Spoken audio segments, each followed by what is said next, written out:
Welcome to the Natural Health Podcast, where we bring awareness of sustainable health in the business hustle space. The Natural Health Podcast is perfect for the high-performing, business-minded individuals who want to work with their biochemistry to achieve optimal health. It's Friday, which means it's time for friends sharing facts about health, business, and overall success. In today's episode, we talk to Chloe Stubberfield, who will talk about the effectiveness of acupuncture therapy on stress. Chloe is an integrative Chinese medicine practitioner that uses the best of Western and Eastern medicine for whichever type of medicine you need. She specializes in women's health and fertility, but loves treating almost anything. When she's not practicing, her perfect day consists of yoga, followed by her favorite movies, and then finishes with a game of board games. Welcome to the Natural Health Podcast, Chloe. Thank you. Thank you so much for having me. I'm so excited to be here. I'm excited too. What's your favorite board game? Oh, we play so many board games at home. So we do a lot of like trivia ones. And there's this new game that's about trains, which is very strategic, which we play a lot of at the moment. Oh, beautiful. And we play a lot of cards, so lots of cards. Nice, beautiful, absolutely beautiful. Well, you know, you're a Chinese traditional medicine practitioner. Tell me a little bit about that. How long have you been doing that for? What made you become that? Were you doing anything before that? Let us know into your journey, Chloe. Yeah, cool. So I grew up in a small country town where there wasn't really much in the way of natural medicine, but my mum was a bit of a hippie. So we grew up exposed to that kind of world and grew up learning about the importance of, limiting pesticides, eating proper food. We would visit the chiropractor, which was a bit bizarre back then, but now is very normal. And when I was growing up, I didn't really know what I wanted to do, but I knew I wanted to do something in kind of the health field. And it got to the end of year 12 or the start of year 12 and I still had no idea. And mum just honestly said, what about acupuncture? And I was like, all right, whatever. I was so stressed out that I just picked, that is literally my story. I just picked a random thing. And it ended up being the perfect career for me, which never happens. So no. It doesn't ever happen. So I rocked up at uni and it was just this magical combination of science. So half my classes at school were science-based and half were like history and English and kind of that kind of base. So I loved both sides of that. And I didn't think there was a career that had both, which is where my name, The Witch Doctor, comes from, because there's two sides of me, kind of the Eastern side and the Western side, the science side and the philosophy side.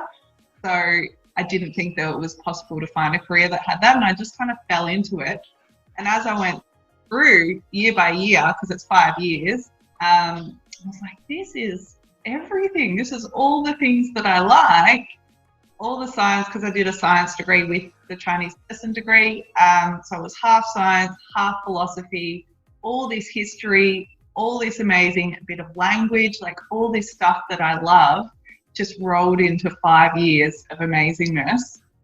And then I was out and I worked for someone else for 3 years and then someone else for 2 years and learnt a lot about how to run a business, how to gain confidence and all that stuff with your clients.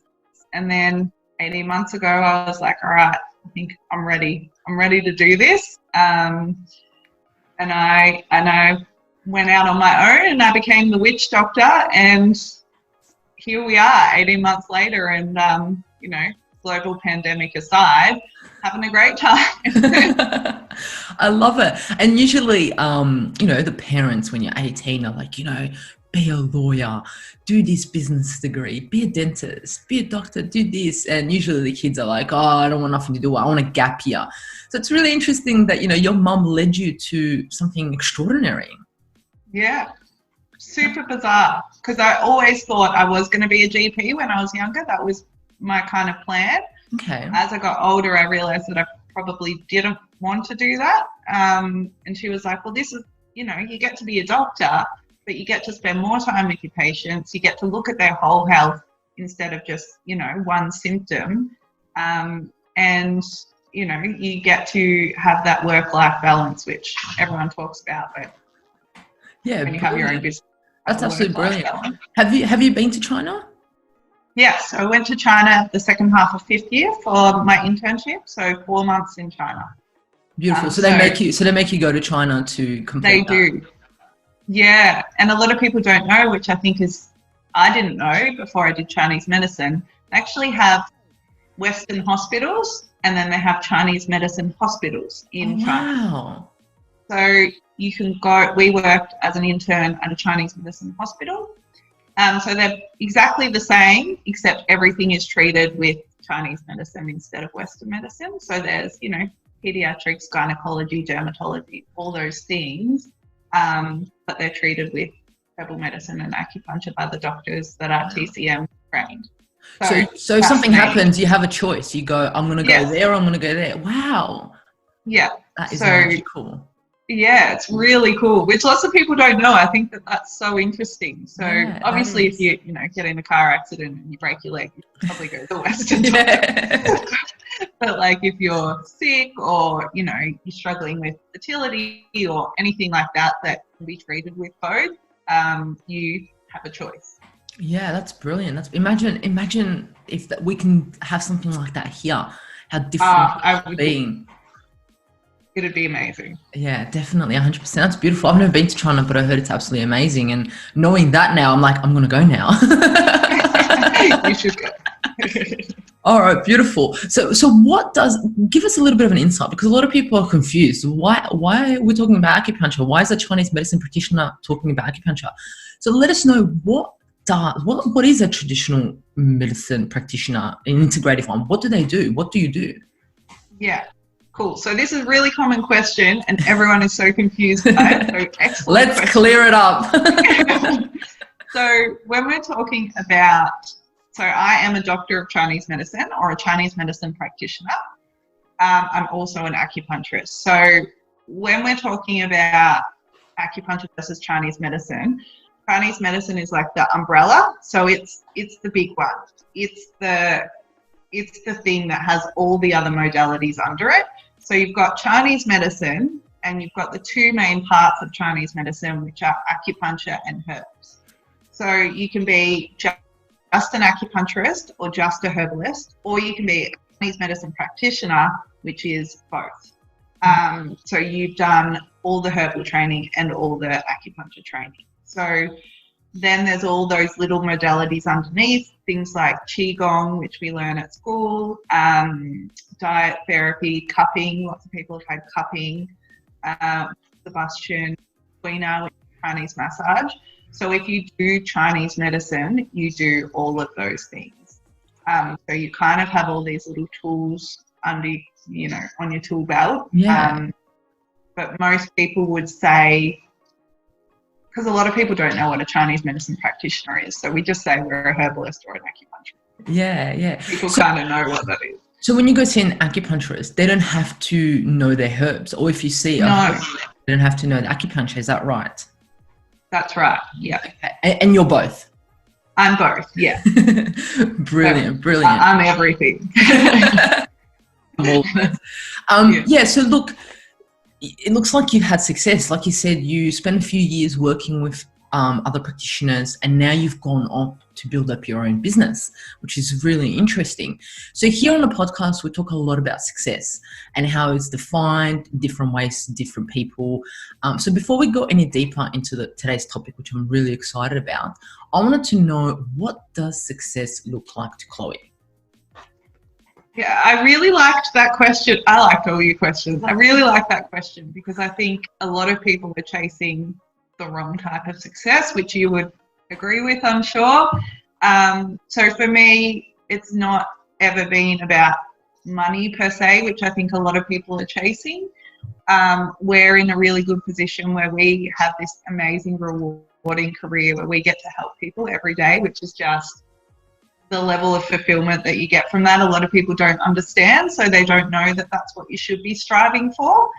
For me, I think success is finding what you're supposed to do with your 80 years on the planet, 90 years, 100 if you eat really well. And if you come see me. Yeah, exactly. Finding your purpose and being really content, I think, is the best word for it, because I think happiness is quite fleeting. To be happy, we can find really easy ways to be happy. You eat a block of chocolate, you're happy for 2 seconds. But being content with who you are and what your place is in the world, I think, is successful. And obviously making enough of a living that you can provide yourself with a really healthy life, so you can, eat, see other practitioners, so you can stay really healthy, medical Beautiful. care and that sort of stuff. So I think being really healthy and just knowing who you are is successful, I think. So finding your purpose, in a sense. Finding your purpose. Yeah, and I guess you found that at an early age, which is I did, quite rare. accidentally. So listen to your mum is your advice. Yeah, listen to your mum. When she gives you some random advice, just do it. I don't know. It worked out pretty well for me. Beautiful. So look, let's talk about traditional Chinese medicine's view on stress. Let's get into that. So as we know, stress affects the flow of qi, which is QI. Did I say that right? Qi? You did. Beautiful. Yeah. So it affects the flow of qi in our body, resulting in stagnation, excessive internal heat, and poor blood circulation. In saying that, what does all that mean? I mean, the audience must be like, what is this stagnation stuff? What is this excess heat? So what does stress do? What does that mean? Yeah, for sure. So qi is like, most people have heard of qi, which is your body's energy. It kind of runs your body. So you need a certain amount of qi to be functional. So if you're really tired, you don't have enough qi. But then we're talking about stress, which is stagnant qi. So your qi is supposed to kind of cruise through your body, doing everything that it's supposed to, make you really happy and healthy. But what happens when we get stressed is your whole body kind of tenses up and you get these blockages. So that is what we call stagnation. So blockages that stop that qi from flowing the way that it's supposed to, and then these blockages cause like conditions such as stress or headaches or pain or anything is caused by a blockage of qi that needs to be moved, essentially. And then if you have a blockage for a really long time, it turns to excess heat. So imagine like a car. The best analogy I can use is like a car crash, right? So you're blocking up the road with the cars that have crashed. If you don't get out of the way, and if you kind of leave those cars there, eventually one of them's going to explode and you're going to get this big fireball and all that stuff. So that is essentially, not great analogy, but that is excess heat in your system, which then causes other things such as constipation. You get things like migraines from heat. And then that's like the next form of stagnation, which we're trying to avoid because those conditions are not. Beautiful. And it causes poor blood circulation. Is that right? Yeah. So it's similar. So if you're looking at it from a Western perspective, that's what it would do. So when we're talking about blood circulation, that's blood and qi moving through your system. So if you really stressed, your system is not going to be working as well as it should, so you're going to get these fluctuations in quality of your blood circulation. So that's looking at it from kind of a Western perspective. If we look at it from a TCM perspective, it's this idea of your qi and your blood being.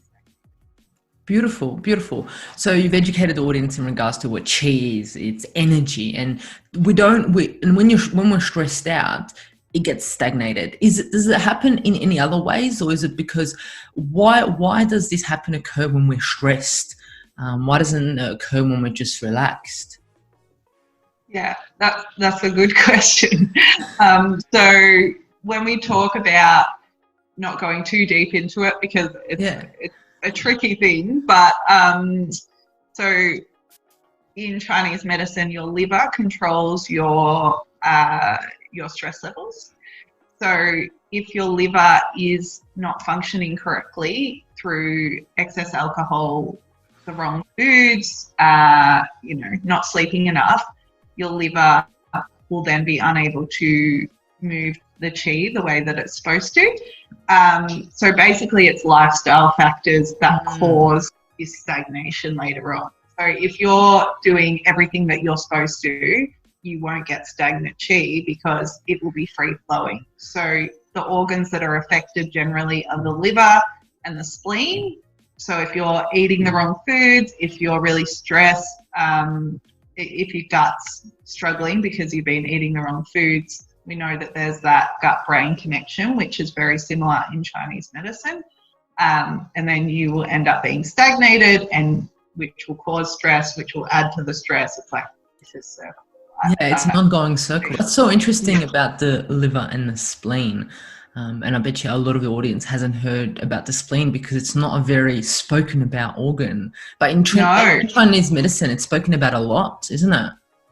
It is. It's one of the really common ones. So in Chinese medicine, your spleen is in charge of what we call dampness, so helping you absorb your food. And a lot of people have issues absorbing their food. And if your spleen is not functioning correctly, you'll get fatigue, you'll be really cold, which a lot of women especially can relate to. So the spleen in Western medicine is not really a thing, but the spleen meridian in Chinese medicine is really prominent in especially women because it also controls gynecology as well. So it's a big one, the spleen. Yeah. And like you said, when you're stressed, so if you're linking it all together, when we're stressed, our spleen's affected, and you said we're not absorbing our food well, which means we're mineral vitamin deficient, which means we're tired. So it makes total sense. It makes total sense how it would be involved. Yeah, for sure. So if you imagine it like, so each organ has like an organ that it overacts. So if you've seen the little circle of all the Chinese medicine organs, so for example, when the liver is stagnant, what happens then is it over affects the spleen. So it causes spleen issues. So that's the way that Chinese medicine has explains the whole, if you're stressed, you're going to have terrible so it overacts on the spleen, causing other issues. Whereas, other organs overact on each other. You can see it in the little picture. But that's the most common kind of overacting, is the liver overacting on the spleen. Yeah, beautiful. Thanks so much for sharing that with us. Went into a bit more detail, which is amazing. And I'll put a link below to that little graph so that people can understand what we're talking about, that are listening to it. So we know that stress has a negative impact on our immune system, which is detrimental to some individuals, on aging, mood, inflammation, pain. I mean, you name it. And we understand that acupuncture has been shown to affect all of these symptoms. So I've read a few recent studies, and recent acupuncture and neuroimaging studies have confirmed that acupuncture can affect both the sympathetic and the parasympathetic nervous system.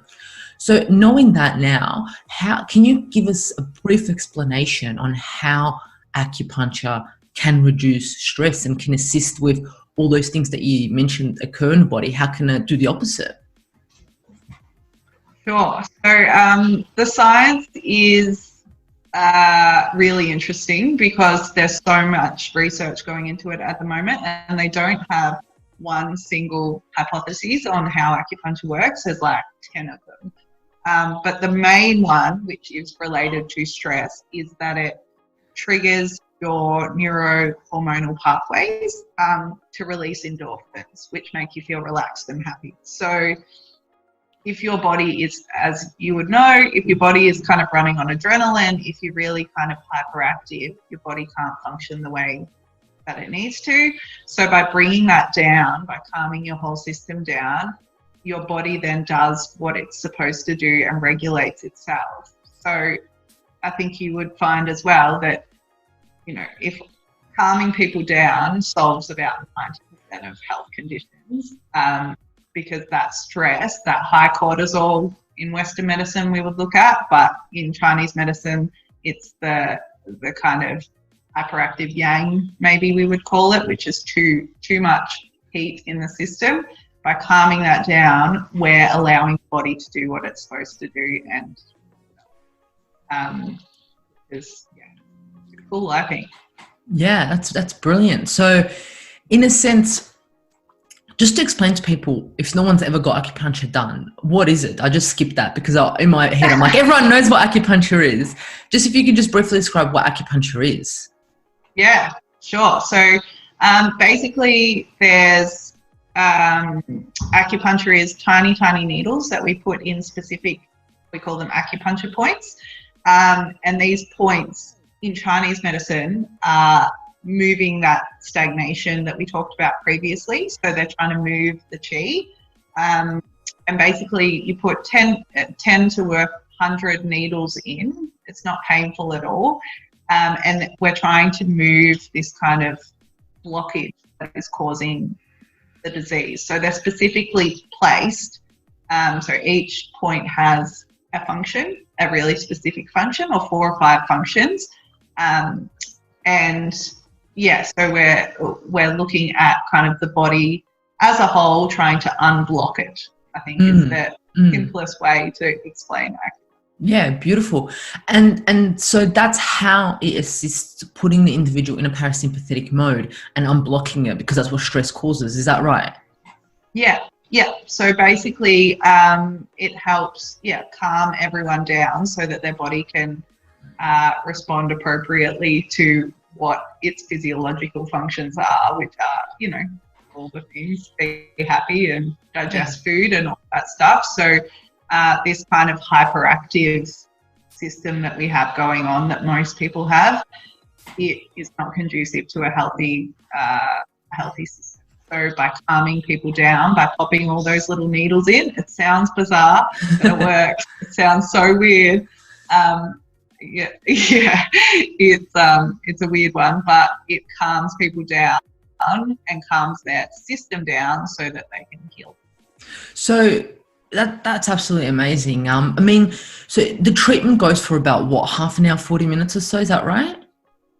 Yeah, so we come in, you came for an initial consult, we have a huge chat at the start, so usually about 40 minutes, because the questions, that the answers we need to know are, really in depth. So, if you've ever been to a TCM pracky, I'm sure they're very similar to what you would ask, which is, about bowel movements, how often you go, how your sleep is, what your diet is. And I think when you go to a lot of other medical practitioners, they kind of ask those questions, but everyone's version of what is healthy is different. So you have to go into detail. Like, people say, I have normal bowel movements. I'm like, well, what is normal for you? Because you probably don't do it very often.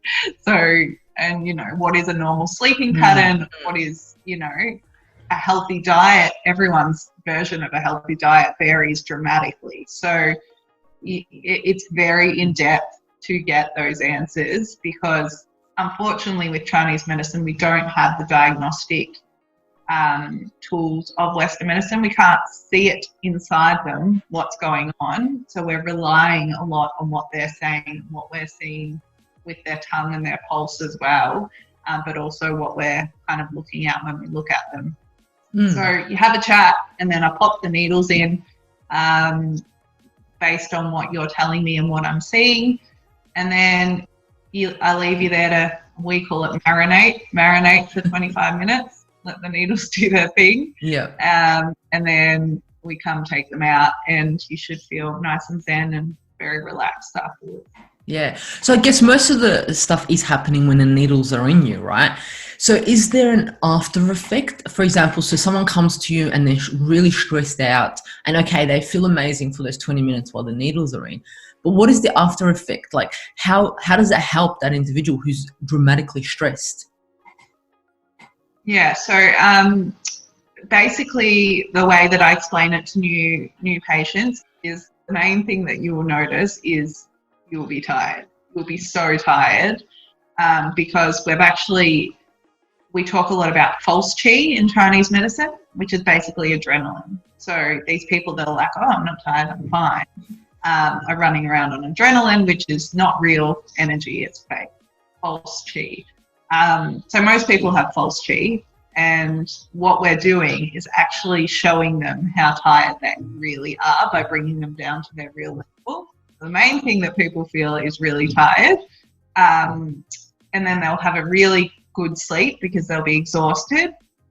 And then for the next few days, depending on what they're coming in for, if they're coming in for stress, then they feel really relaxed and much calmer. Their digestion often kind of improves as well, and they sleep better, which improves their mood and improves kind of energy and everything as well. So the main thing that they'll notice is they'll improve their sleep, they'll improve their energy, and they just feel better. It's hard. It's a hard one it's hard to describe, but that's what everyone says when they come back. I just feel better. I feel I'm not as reactive to things. I don't get as wound up. I just feel more relaxed, which is exactly what people need. Because eventually, if we continue to kind of keep doing that, we'll train the body to react like that all the time. But, most people have been reacting poorly for 30, 40 years before they come and see me. So it takes time to train yourself back. I love that. I love that analogy of false qi. I absolutely love that. And I'm pretty sure the audience that's listening is like, well, I'm not tired. I get up at 5 a.m. I go to sleep at 1 a.m. I've got so much work to do. I have to smash it out. If I don't do it, who else will? But the issue is, like you said, they're running on this false qi, on this false energy, which is cortisol, adrenaline. It's the go-go thing, I'm feeling amazing. I'm not hungry. I don't need to eat. But when they actually get the acupuncture done, or when they actually do the mindful exercises, they're like, wow, I'm actually really tired. What's wrong with me? When there's nothing wrong with them, right? Their chi is finally flowing the way it's supposed to be. Yeah. So it's a natural high. Yeah, that's it.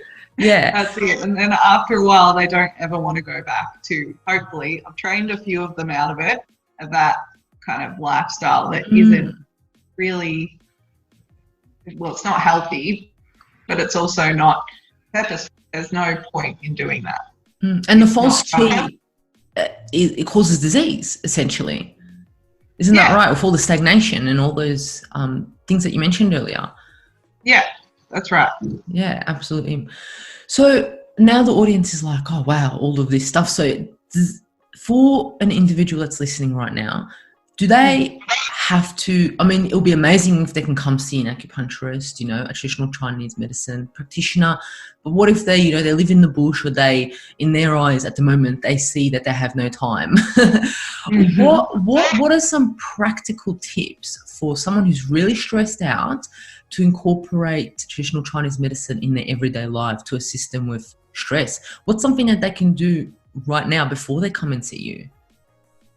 Yeah, okay, so the main thing that, like, lots of people would be doing Chinese medicine without realizing it. So to move qi, which is really important for stress, the best way to move qi is either acupuncture, but if you can't get there, that's cool, or exercise. So exercise is the best qi mover that there is. So walking every day is honestly the best type of exercise that anyone can do.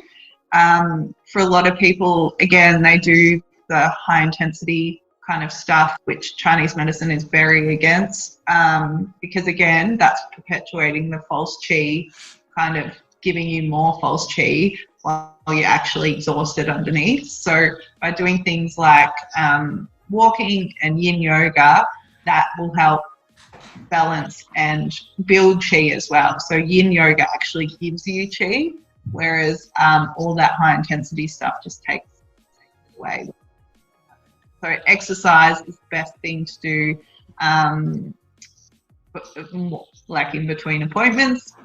But you're also probably already doing a lot of Chinese medicine things. There's a lot of herbs that you know, or spices or fruits are Chinese medicine herbs. So one of the really common ones is something like turmeric, which is a Chinese medicine herb. And that's a really strong qi and blood mover. So by adding something like turmeric into your diet, you're going to be moving that qi and blood for when you're really stressed and to decrease inflammation, which is, so when we talk about inflammation, it's that heat that I spoke about previously. Very interchangeable Western and the Eastern way of describing heat. So adding something like turmeric into your diet is a really awesome way to move. So exercise, you mentioned calming exercise like yoga, yin yoga, and not doing like the HIIT, the F45, the CrossFit, all that stuff, which probably the audience is doing because they're just go-getters. They're like, yep, I'm going to do it. That's going to give me energy.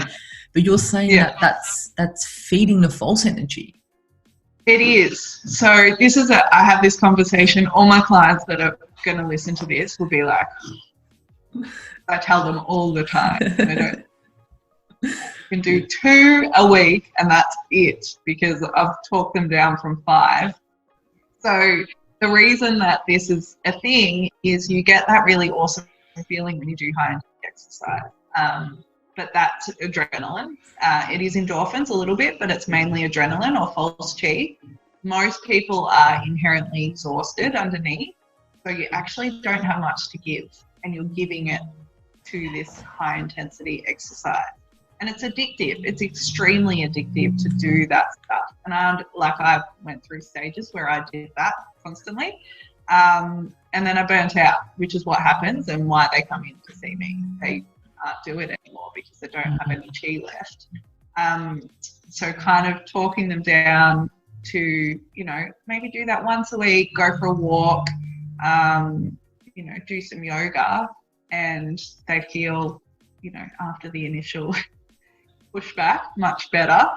And I think that the way that I explain it to them is that when we look at Chinese medicine, women are inherently yin and men are yang. So yang is like the hot, fast-moving kind of aspect of the universe, and men are hot.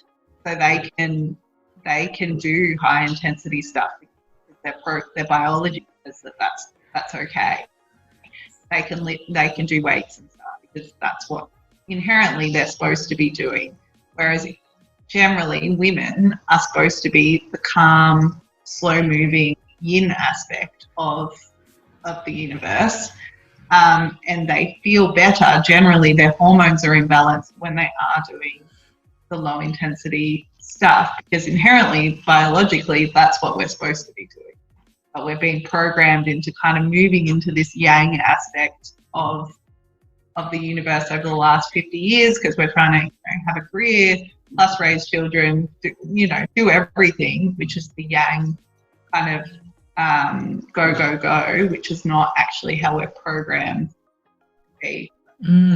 Yeah, that makes total sense. And just thinking about it, like you said, thinking about it, like women have moved more into the yang, whereas men haven't moved more to the yin.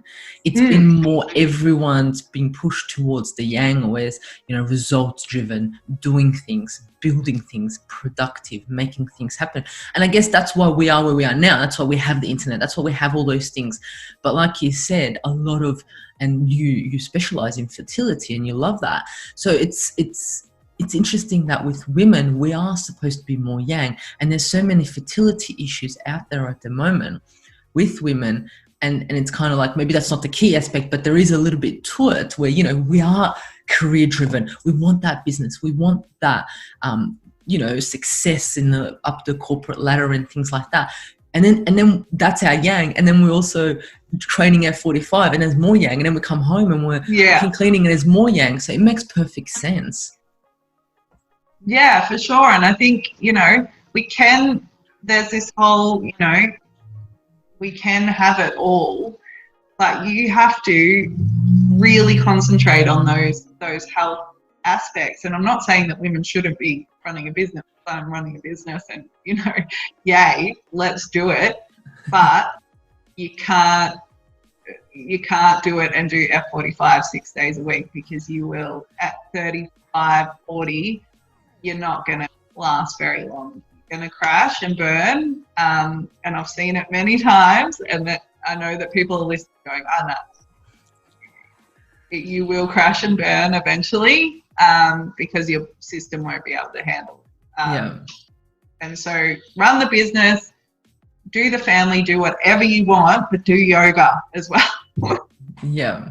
And it's the Yin Yoga. How's that different from the other yoga?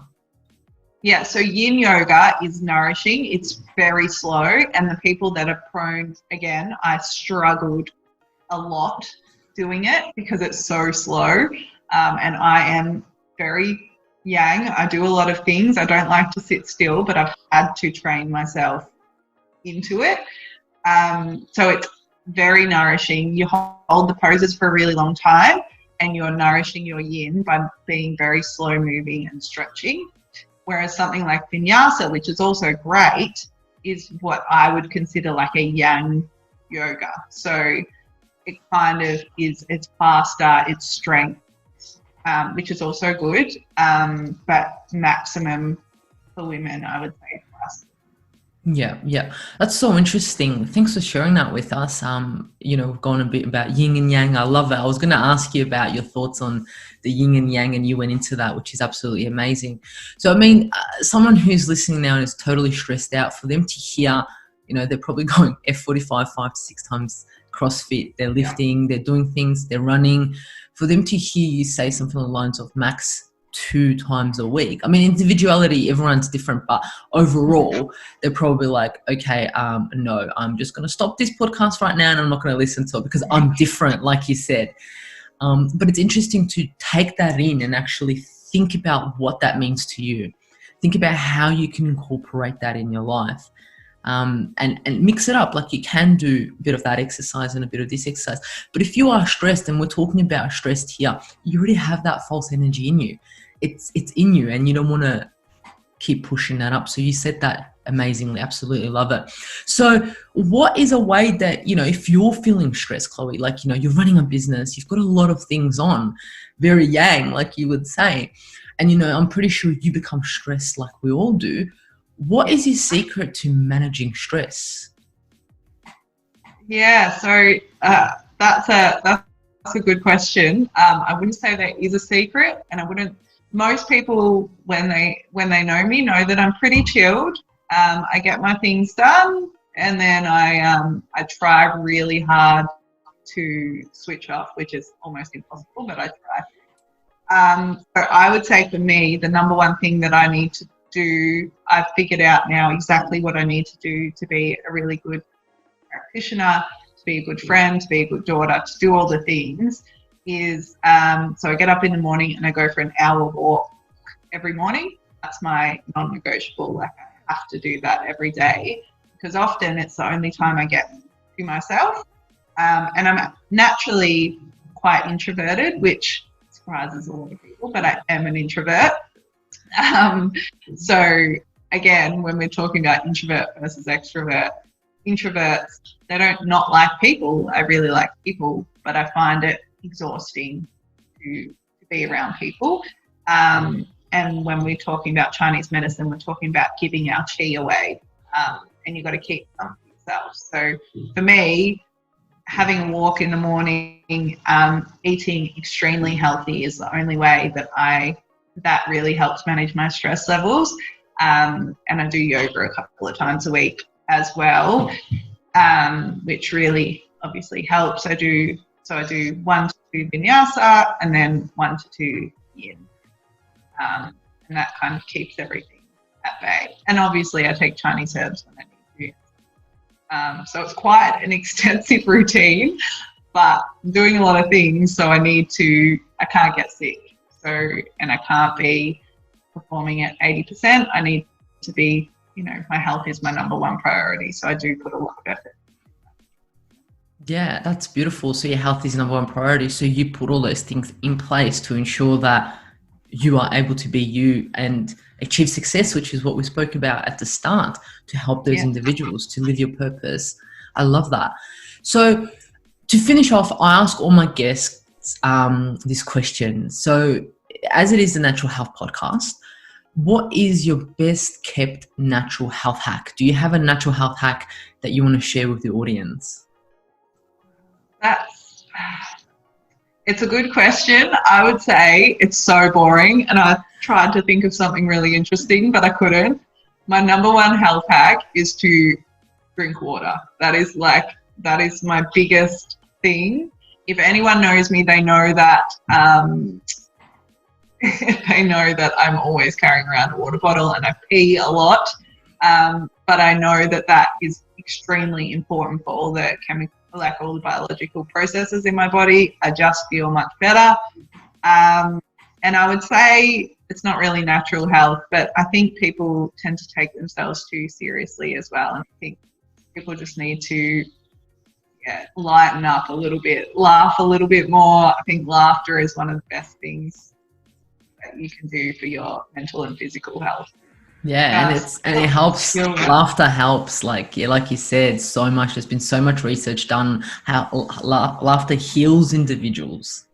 Exactly. And I think, it's not that serious. Like, yes, the world is not great at the moment. It's not ideal, but we're living, we're alive, we're really lucky, and we've got everything we could ever possibly want. And I think we get kind of wrapped up in the little, oh, well, this didn't work out, or this didn't work out. But if you kind of step back, I think it's important that people just laugh, lighten up. It's all okay, I promise.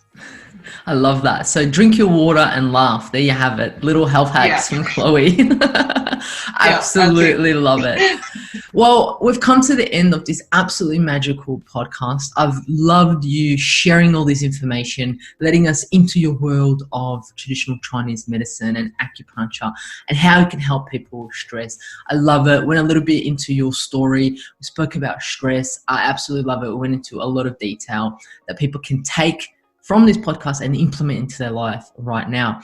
And before we finish off, I know that you made the most out of your isolation time. I believe that you developed did you do an ebook? Is that right?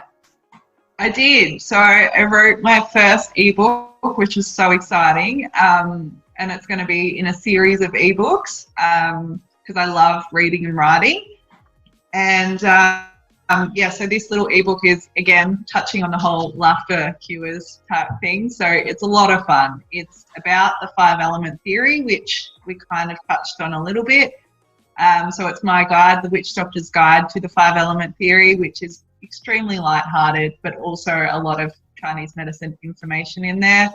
So you get to do a quiz and find out which element you are based on the quiz that you do and what conditions you're prone to when you're out of whack, and it's a lot of fun. You'll learn a little bit about yourself. There's a pop culture quiz as well, which is pretty fun. I had a lot of fun doing that, which I think I love it. And where can people find that?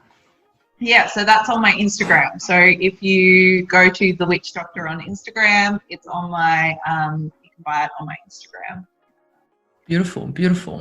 So if people want to get in contact with you and they're like, oh my gosh, I absolutely love Chloe. I want to get acupuncture done. I'm so stressed out. I want her to tell me to stop doing F45. Where can they find you? So the best way to contact me is either on Instagram, so at The Witch Doctor.